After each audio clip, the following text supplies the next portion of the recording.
kalau ada hal-hal yang mubah, yang enggak maksiat lah, kok kamu seneng tuh nikmati betul. Karena orang tuh sampai cari kesenangan lewat maksiat tuh karena enggak bisa nikmati sesuatu yang dibolehkan Allah. Jadi penting mang menikmati yang dibolehkan Allah itu penting.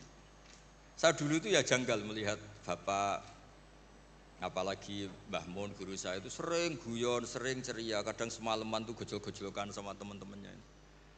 Terus beliau cerita, banyak orang yang malam ini berjuang untuk tidak dugem, tidak maksiat. Itu kalau berjuang sendiri berat. Kalau asik jagongan, makan-makan, masak-masak, itu terus asik. Sebab itu diantara konsep Quran itu kul bifadlillah wa birahmati fabidzalika falyafrahu. Orang itu harus asik dengan hal-hal yang dibolehkan Allah.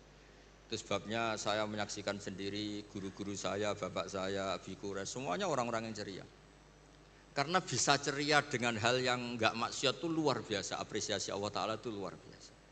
Sampai Imam Ka'bi dalam usul fikih ngendikan, mubah dikatakan mubah itu keliru katanya. Mubah itu wajib.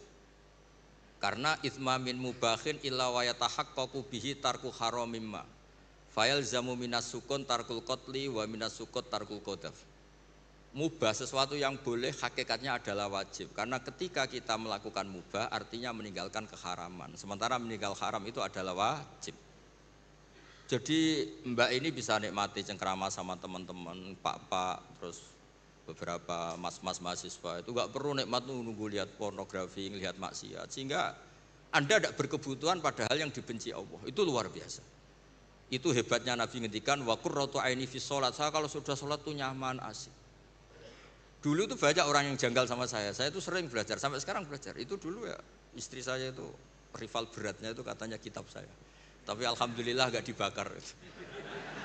Dulu Imam Sibawa itu kitabnya dibakar karena belajar terus istrinya enggak diurusin. Dia pergi ke toko, pulang kitabnya dibakar semua karena istrinya cemburu. Dikira disayang malah dicerai. Jadi menikmati hal yang boleh itu bagian dari keinginan syariat. Makanya saya sering cerita riwayat meskipun enggak sohe-sohe banget tapi digunakan ulama. Inna min khiyari umati qauman yadhakuna jahran min saati rahmatillah. Di antara umatku yang baik adalah selalu tertawa karena nikmati luasnya rahmat Allah. Saya dulu ya janggal melihat bapak itu, kalau ada orang miskin rokok satu, ngutang lagi, ngopi, nyatet lagi, ngutang lagi, tapi meletenya minta ampun. Dulu bapak tuh senengnya bukan main sama orang itu. Saya tanya kenapa seneng? Itu sekali gak nikmati hidupnya, gugat Tuhan itu. Iri sama Pak Rektor, sama Menteri, repot itu. Biar dia bangga dengan dirinya sendiri. Semoga itu cara dia tetap mengakui Tuhan sebagai Tuhan. Karena orang-orang miskin kalau digugat itu wah ngeri itu. Itu kan ya coba misalnya nyon saya orang kalau susah itu kan ngomongnya sekenanya. Wah enak kiai itu gini dapat uang, dapat penghormatan, saya dapat apa? Tapi berkahnya dia nikmati ngopi, rokok, utang itu dia bingung-bingungnya sendiri, punya dunia sendiri malah selesai. Makanya Imam Malik ketika digugat banyak dakhum wa masona biar sudah asal gak maksiat biarin. Imam Malik itu pernah ada perempuan agak suka musik. Terus Imam Malik itu bilang, kamu gak boleh gini-gini. Imam Malik, agama itu tidak milik kamu. Laisa ilaika, wilayah itu tidak wilayah kamu. Imam Malik bingung kan.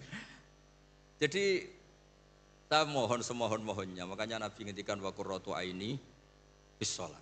Supaya kenikmatan yang boleh itu benar-benar mencukupkan kita untuk tidak berkebutuhan maksiat. Tentu kita tetap manusia, makhluk khata' wa nisyan. Makanya ulama-ulama dulu tuh kalau naik gunung atau sendiri ngendikan gini, ainal muluk fi yadillah. Enaknya apa jadi raja dibanding kenikmatan saya yang sekarang munajat sama Allah.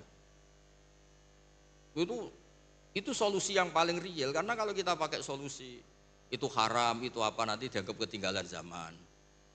Pokoknya repot lah. Makanya itu hebatnya Allah Ta'ala ketika ngendikan tentang makanan kulu washrobu.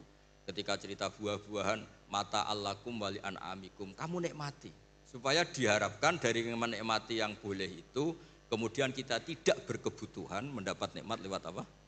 Maksiat. Ya saya kira demikian.